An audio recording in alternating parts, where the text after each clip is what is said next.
আসসালামু আলাইকুম। আশা করি সকলে ভালো আছেন। তো বরাবরের মতো আজকে একটি ভিডিও নিয়ে আসলাম। বর্তমানে ইতালির সরকার বাংলাদেশের যে অন্তর্বর্তী সরকার তাদের সাথে আলাপ আলোচনার মাধ্যমে একটি বিষয় সিদ্ধান্ত নিয়েছে যে বাংলাদেশ থেকে ইতালি জনবল নিবে।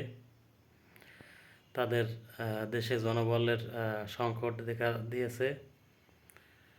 তো অন্তর্বর্তী সরকারের কাছে যে বিদেশ মন্ত্রী আছে ইতালি সরকারের, তার মাধ্যমে একটি আলোচনা হয়েছে।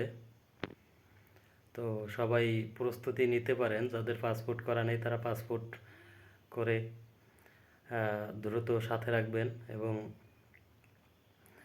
যাদের পাসপোর্ট আছে তারাও প্রস্তুতি নিন।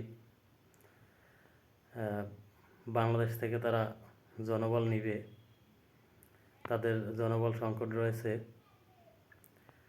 আর ইতিপূর্বে আপনারা জানেন ইতালির যে দূতাবাস ছিল উনি বাংলাদেশের মতোই যে একটি ঘুষের প্রচলন ছিল, সে বিভিন্ন মাধ্যমে ঘুষ টুস নিয়ে অনেকের ভিসা দিতে অপারগতা হয়েছে।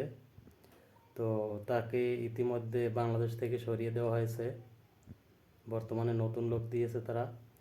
আর বর্তমানে যারা পাসপোর্ট দিবেন তাদের হয়তো বিড়ম্বনায় পড়তে হবে না। যারা পাসপোর্ট দিবেন খুব দ্রুত ভিসা পেয়ে যাবেন। তো খুব শীঘ্রই ক্লিক ডে হবে ইতালির, আশা করা যায়। আর বিড়ম্বনাও তেমন একটা থাকবে না। এটা তো আপনারা এমনিতেই বুঝতে পারতেছেন যে ইতিপূর্বে যে দূতাবাস ছিল তাকে সরিয়ে দেওয়া হয়েছে।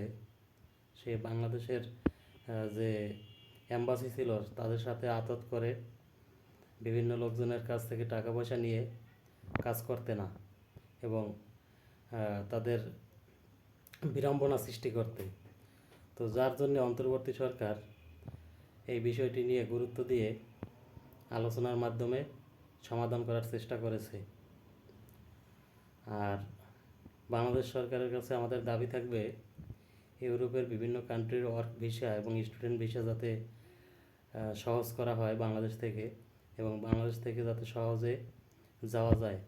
অন্য দেশের মাধ্যম যাতে বাংলাদেশ থেকে যারা যাবে তাদের অন্য দেশের মাধ্যম যাতে না হতে হয়, যাতে বিভিন্ন ইউরোপের কান্ট্রির এম্বাসি বাংলাদেশে আসে, এবং আমরা যাতে ঢাকা থেকেই সরাসরি যেতে পারি। তো ধন্যবাদ সকলকে, আশা করি ভালো থাকবেন। ভিডিওটি ভালো লাগে থাকলে চ্যানেলটি সাবস্ক্রাইব করবেন। ধন্যবাদ সকলকে।